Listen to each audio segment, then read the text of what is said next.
এই জুলকর্ণ চ্যানেল আমি বড় যেটা গরম না কথা বলবো যে প্রজাপতি 2 এর গল্প মানে দেব 49 এর গল্প সেটা কতটা গুরুত্বপূর্ণ, কতটা ইম্পর্টেন্ট, কতটা কিরকম হতে চলেছে বা দেখো কিরকম হতে চলেছে এর ধাঁচ আমরা আগেও পেয়ে গেছি। কিন্তু বুক মাই শোতে একটা সিনপসিস রয়েছে।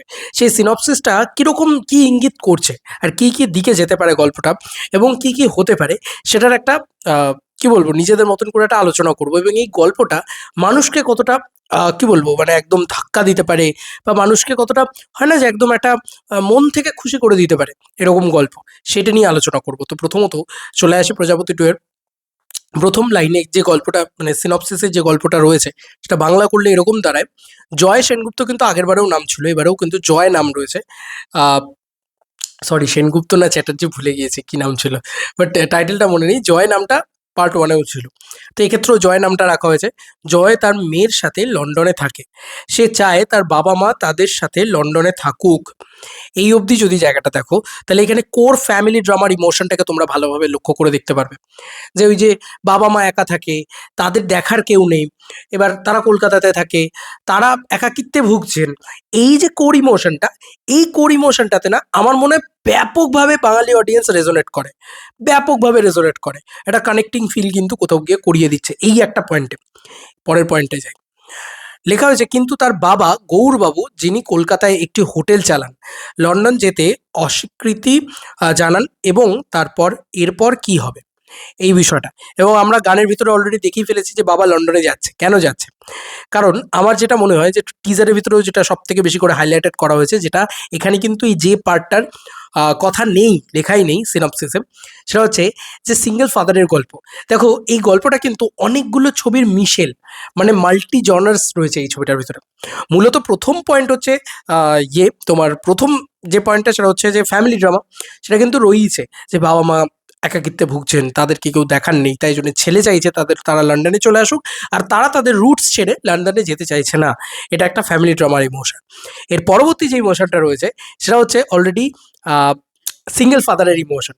ইয়েস, মানে এই যে এখানে প্রথম লাইনে বলেছে যে মেয়ের সাথে জয় একা থাকে লন্ডনে, তো সেইটা কিন্তু আর একটা ইমোশন, যেটা হচ্ছে সিঙ্গেল ফাদার হিসাবে ইমোশন। একটা ছবি হয়েছিল আমাদের বাংলায় বাবা বেবিও, যে ছবিটা খুব একটা ভালো ছবি নয়, বাট সেই ছবিটাতে কিন্তু ওই সিঙ্গেল ফাদারের ব্যাপারটা, সিঙ্গেল চাইল্ড ওই ব্যাপারটা ছিল আর কি। সিঙ্গেল চাইল্ড ছিল না, দুটো ছেলে মেয়ে ছিল বোধহয়, ছেলে ছিল, এবং সেখানে যিশুদা পুরো ক্যারেক্টারটা প্লে করেছিল। এটা মোর অফ আ রোম্যান্টিক ছবি হয়ে গেছিল।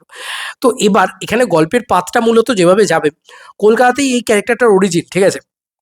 এবং এই কলকাতা বলতে উত্তরপাড়া এই চত্বরটাকে দেখানো হবে, সেখানে একটা রুটেড কালচার সেই একটা জায়গা তুলে আনা হবে, সেই জায়গাটাকে দেখানো হবে।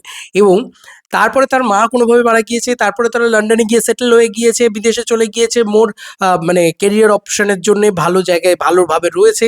তো এবার বাবা নিজের সর্বস্ব কোনো একটা কারণে, বাবার একটা কোনো আর্থিক সঙ্গতি দেখা দেবে আমার মনে হচ্ছে, বা কোনো একটা প্রবলেম হবে, যেটা মিঠুন চক্রবর্তী প্লে করছে গৌরবাবু, তার চরিত্রে কিছু একটা গন্ডগোল হবে, যে কারণে সে মানে তার একটা দিক তো হবে। কারণ একটা জায়গা দেখবে টিজারের ভিতরে, যেখানে সব নিয়ে তাদের সব লরি করে বিক্রি হয়ে যাচ্ছে বা জিনিসপত্র, এরকম একটা শট রয়েছে, ওখানে একটা ইমোশনাল সিন থাকবে।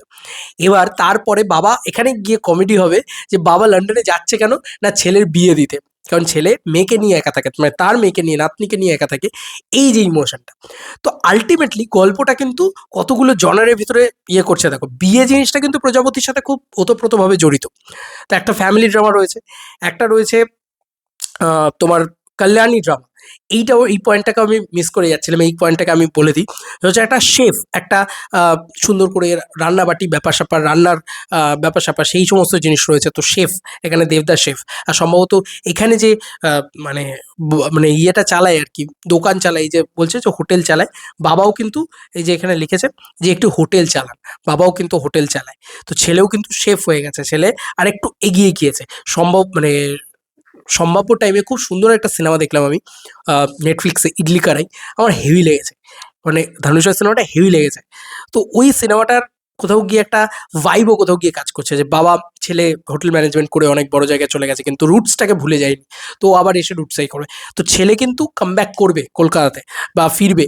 এবার সেখানে কিন্তু বোনেরও একটা ইমোশন রয়েছে, সম্ভবত দিদি বা বোন, সে কিন্তু অপরাজিতা আড্ড প্লে করছে।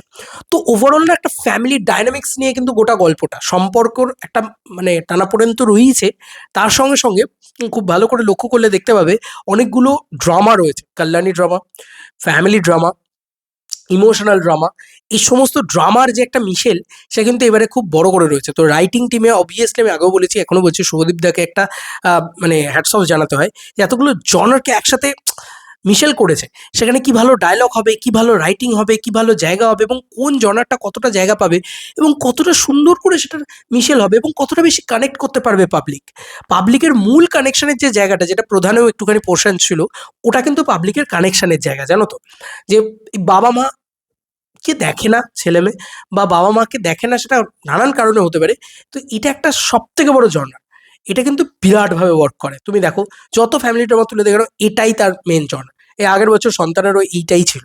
তো এইটাকে কোর রেখে তার ওপরে কিন্তু সাব জনার খুলেছে এবং সেটা খুব এন্টারটেনিং হতে চলেছে। মানে কমেডি, ইমোশন, রোম্যান্স সব কিছু থাকতে চায়। তার সাথে জ্যোতির্ময়ীর ক্যারেক্টারটার সাথে তো একটা মানে প্রেমের দৃশ্য সম্ভবত তৈরি করতে চলেছে, প্রেমের মহল তৈরি করতে চলেছে। তার সাথে ইদিকার সাথেও মোমেন্ট রয়েছে, যেটা কলকাতার চত্বরে। সেখানে হয়তো একটা ইয়াং ভার্সন আমরা এই জয়ের দেখতে পাবো।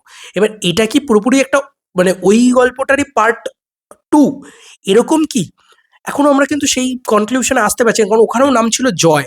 এবং যদি দেখো, ওখানেও সম্ভবত গৌর চক্রবর্তীই নাম ছিল, গৌরাঙ্গ চক্রবর্তীই নাম ছিল সম্ভবত, কারণ ক্যারেক্টারটা ওরকমই নাম ছিল, ওগুলো নিয়েই মজা টজা ইত্যাদি করা হয়েছিল। তো ওখানেও কিন্তু বিয়ে দেওয়ার জন্য, ছেলেকে বিয়ে দেওয়ার জন্য পাগল, কিন্তু আমার মনে হয় ওখানে কাজটা অন্য করতো, ওয়েডিং প্ল্যানার। তো সেক্ষেত্রে আমরা এটাকে বলতেই পারি যে এটা একটা স্পিরিচুয়াল সিকুয়েল। এটা কিন্তু কখনোই কন্টিনিউয়েশন অফ প্রজাপতি পার্ট ওয়ান নয়। প্রজাপতি পার্ট ওয়ানের পরবর্তীতে এটা একটা প্রজাপতির পার্ট টু, যেটা কিন্তু পাগলু পাগলু টু যেরকম, চ্যালেঞ্জ চ্যালেঞ্জ টু যেরকম, স্পিরিচুয়াল সিকুয়েল। ঠিক আছে? তো এটা নিয়ে আলোচনা করলাম, আমার মনে পাবলিক খুব রেজোনেট করতে চলেছে এই গল্পটার সাথে। তোমাদের কার কি মতামত, তোমাদের কি মনে হচ্ছে জানিও কমেন্ট সেকশনে। চলো বন্ধুরা, নতুন কোনো ভিডিওতে দেখা হবে। Bye bye.